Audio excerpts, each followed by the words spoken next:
the things in life I feel very fortunate about being right on time for that others might have missed was being a child of the Charlie Brown generation. In an era when Saturday morning cartoons were still a staple of every weekend, I, like a lot of other kids and a lot of adults, trust me, waited every year for the Christmas special, then the Halloween special where Snoopy went dueling with the Red Baron, specials that never got old and to this day still are something special. Special, perhaps for the reason they still feel special. They still deliver a wonderful message of childhood hope and optimism. And of course, it's still the only place where one can understand just how a beagle can be an Olympic-level skater. Sleigh bells in the air, beauty everywhere,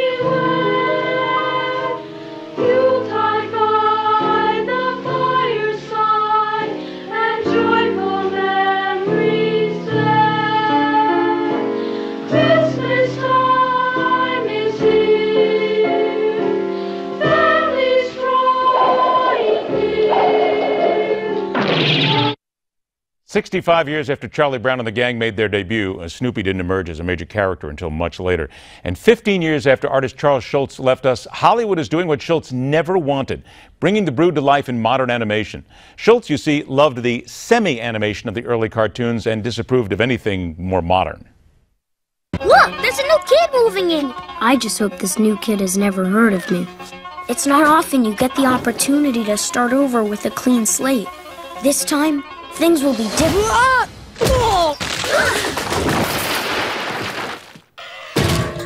He did it! Thankfully, some things never change, but interesting how this movie's coming under attack from purists who don't like the new animation. Plenty of recent articles talking about how Snoopy hijacked the comic strip and it became more about him and less about Charlie Brown. Hey, talk about people who need to get a life. Stop sweating the really small stuff. I'll stash the puerile political puddles for a night and anting up the bucks, and I will see this in full 3D. I'll enjoy it no matter how easy the jokes are to see coming. And when Lady Shannon and I see Snoopy cross the screen, we'll be looking for similar moves that our Lady Beagle at home imitates, and more often than not, does a lot better than Snoopy could do even in high def. Because as we are bombarded with insults, whining, wheezing, hammers and tongs dropping on heads like so many snowflakes, nothing wrong with remembering what made this country and what made growing up in this country so wonderful. A round-headed kid with one strand of hair, a bossy little girl, a piano-playing musical genius, a beagle, and their friends.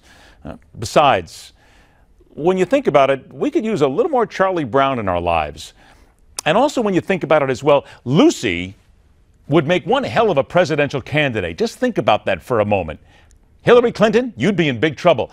And while we're going one step further, just in case, and while we're always hammered by what's going on these days in politics, think about this.